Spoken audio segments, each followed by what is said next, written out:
સમાચાર વડગામથી સામે આવ્યા છે। ગાંવ ચલો અભિયાન અંતર્ગત વડગામના જલોત્રામાં મુખ્યમંત્રી ભૂપેન્દ્ર પટેલે ખેડૂતો સાથે ખાટલા બેઠક કરી હતી તેમજ યુવાનો, મહિલાઓ, કી વોટર્સ, બક્ષીપંચ અને દલિત સમાજના આગેવાનો સાથે વારાફરતી બેઠક યોજી હતી।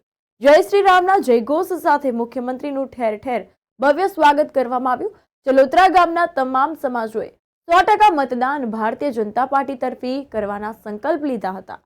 રાજ્યના મુખ્યમંત્રી ભૂપેન્દ્ર પટેલે વડગામ તાલુકાના જલોત્રા ગામથી ગઈકાલે ગાંવ ચલો અભિયાનનો પ્રારંભ કરાવી ગામમાં જ રાત્રે રોકાણ કર્યું અને ગાંવ ચલો અભિયાનના બીજા દિવસે મુખ્યમંત્રીએ જલોત્રા ગામના ખેડૂતો સાથે ખાટલા બેઠક યોજી, જ્યાં ખેડૂતોને મુખ્યમંત્રીએ સરકારની વિવિધ ખેતીલક્ષી યોજનાનું મહત્વ સમજાવ્યું હતું અને ગાંવ ચલો અભિયાન અંતર્ગત ખેડૂતો સાથે મુખ્યમંત્રી ભૂપેન્દ્ર પટેલે ખેડૂતો ટપક તેમજ ફુવારા પદ્ધતિ દ્વારા ખેતી કરે અને પાણીનો સદુપયોગ કરે તે બાબતે ખેતીલક્ષી ઘણી ચર્ચાઓ કરવામાં આવી હતી।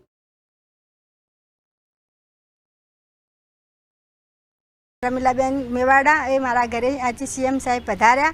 એમને અમારી જે પ્રવૃત્તિઓ ચાલતી તે વિશે વાત કરી અને અમને કહ્યું કે જે તમે પ્રોગ્રામ કરો, હલકાર મહિલા મંડળ, જે ભજન મંડળ ચાલુ કરો એમાં મને બોલાવજો, હું તમને સાથ આપીશ। મારું નામ પ્રતિમાબેન ભાવેશકુમાર મોદી છે। હું જલોત્રા ગામની વતની છું। આજે મારા ગામમાં સીએમ સાહેબ આવ્યા હતા। એ અમારા મહેલામાં સુથારવાસમાં રમીલાબેન દિનેશભાઈ મેવાડાને ત્યાં આવ્યા હતા। એમના સાથે અમારે વાત થઈ ગામના વિકાસની। અમારા ગામમાં સારી સારી પ્રવૃત્તિઓ ચાલે છે, એમને બહુ ગમી। એમાં ધાર્મિક પ્રોગ્રામ પણ અમારા ગામમાં સારા ચાલે છે। ગાયત્રી પરિવાર, યોગેશ્વર પરિવાર